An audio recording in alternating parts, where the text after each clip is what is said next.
இந்த மாதிரி நம்ம சட்னியை எப்படி பண்ணுறதுன்னு வாங்க பார்க்கலாம். இந்த டேஸ்டியான தக்காளி சட்னி பண்ணுறதுக்கு நம்ம என்ன எடுக்கலாம்னு பார்த்துக்கலாம். 6 தக்காளி கழுவி வச்சுருக்கேன். இஞ்சி கொஞ்சோண்டு எடுத்துக்கலாம். அப்புறம் 6 பல் பூண்டு, கொஞ்சோண்டு கருவேப்பிலை எடுத்துக்கலாம். 2 டேபிள் ஸ்பூன் எண்ணெய் எடுத்துக்கலாம். கொஞ்சம் உப்பு, அப்புறம் மிளகாய் பொடி. சரி, இதெல்லாம் வச்சு நம்ம எப்படி டேஸ்டான தக்காளி சட்னி பண்ணுறதுன்னு பார்ப்போம். இப்போ நம்ம தக்காளி எடுத்து வச்சுக்கலாம். நம்ம 6 தக்காளி நல்லா அறுத்து எடுத்து வச்சுக்கலாம். குட்டி குட்டியாக இருங்க, அதாவது இந்த லெவலில் இருக்கணும்.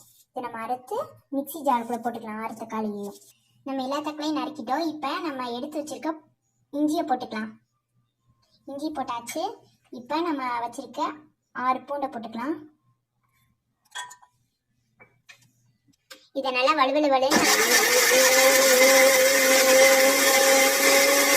இப்போ நம்ம அரைச்சி வச்சிருக்க இது இப்படி இருக்கணும். நம்ம அரைச்சி வச்சிருக்கிறது இப்படி இருக்கணும். இப்போ நம்ம நெக்ஸ்ட் என்ன பண்ணலாம்னு பார்க்கலாம். ஸ்டவ் ஆன் பண்ணி இந்த மாதிரி ஒரு கடாயை எடுத்து வச்சுக்கலாம்.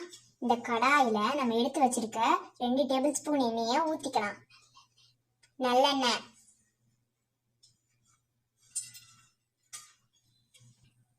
கொஞ்சோண்டு கடுகு,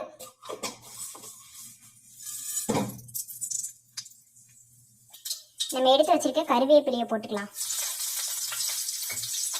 இதை நல்லா கிண்டிக்கலாம். இப்போ நம்ம எடுத்து வச்சிருக்க மிளகாய் பொடியை போட்டுக்கலாம். இதை நல்லா கிண்டிக்கலாம். இப்போ நம்ம அரைச்சி வச்சிருக்க தக்காளியை ஊற்றிக்கலாம். ஊற்றி இப்படி கிண்டிக்கலாம்.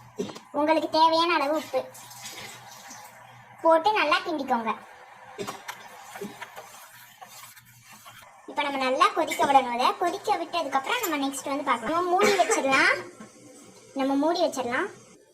இப்போ நம்ம இதை திறந்துடலாம். இப்போ நல்லா கொதிச்சிருக்கோம்.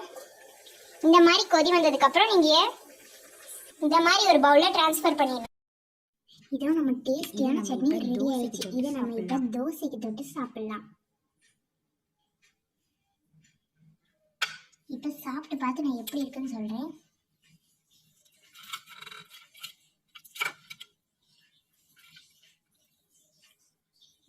ரொம்பவே சூப்பராக இருக்குது.